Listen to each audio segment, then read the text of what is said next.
Minister has chosen to make this statement about the Constitution and is using it as an excuse to divert attention from the utter mismanagement and the uncertainty her scheme has caused.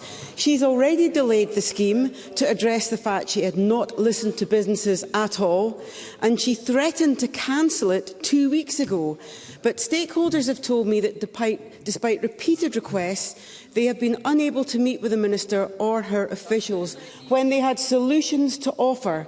So can the Minister now tell me this week, in answer to the question I asked her last week, whether she examined options which would prevent the need for an Internal Market Act exemption altogether, a missed opportunity because repeated requests to meet have been turned down by the Minister and her officials?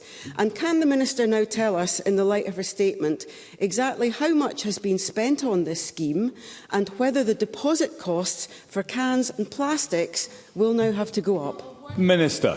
No, not one word. There were several questions in that which I will attempt to answer for the member.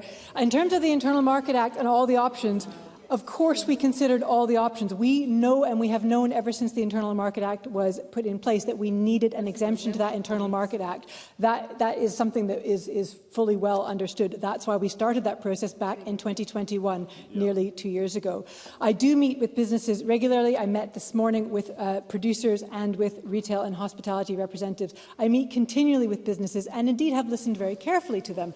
Over the past year, the member will have known that I have come to this chamber multiple times to talk about the adjustments that we've made to this scheme to facilitate businesses. Things like support for small businesses, support for producers, clarity for return point operators.